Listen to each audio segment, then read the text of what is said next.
painting. I can see it now in the center of Well, town. Well, I'm in the middle of the night to not have a problem with the law. Not that we don't Yeah, like you did. night You did. art. That's what you meant. Come on. No, but that's the reality of. I mean, street art is. I like the old term graffiti. I mean, I work mostly on the ground, and I've been doing stuff, I suppose, anonymously for over 20 odd years.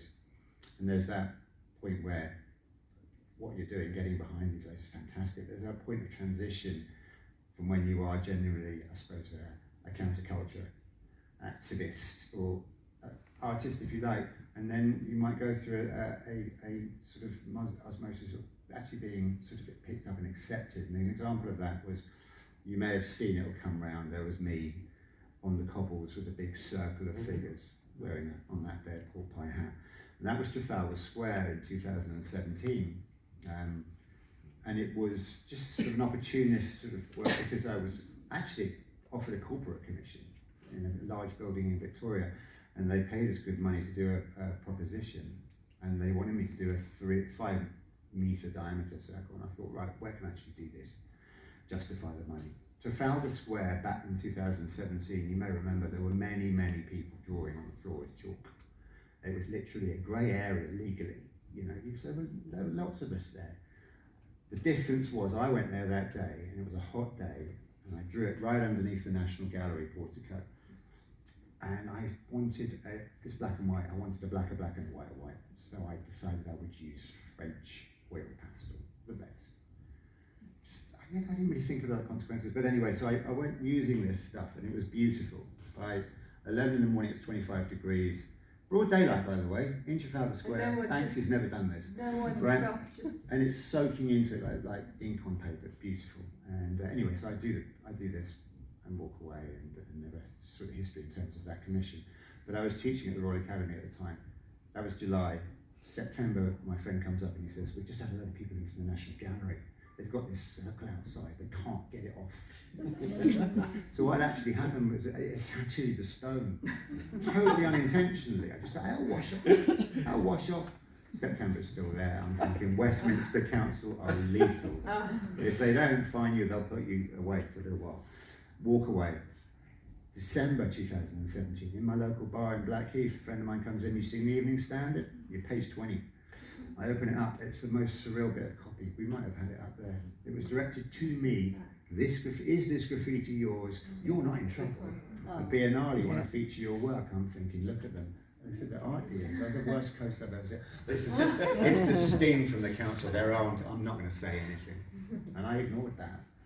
January 2018, I'm in the London Art Fair with Gary Olivier Waltman. And these guys legitimately come round and see similar work and went, "That's our guy." And Olivier got, excited, and said, "Yes, he is." I'm like, "Mate, it's out the bag now." And I did a Clark Kent. I called the Evening Standard the next day. Naomi Ackerman, I think she was 24 at the time. It was her first bit of copy. And I said, "Do you want a scoop? I'm going to send you a photograph of a guy on the cobbles with a pork pie hat. That's me. It's out the bag now. It's going to come out." And they did a second article saying "Mystery Artist Revealed." Now, so then it became official. Next thing I know, I'm getting an invitation from London UCL College to come to Draw on Their Quad as part of Activists of Change Festival, and suddenly it becomes legitimate. Of course, now doing something anonymous is really difficult, so I have to do other stuff, which I am still doing, but you won't know because I don't sign anything.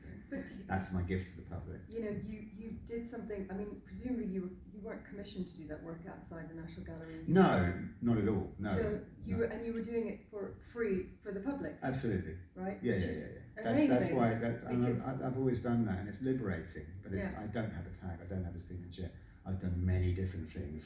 That's the only one. That's the only style you'll know about.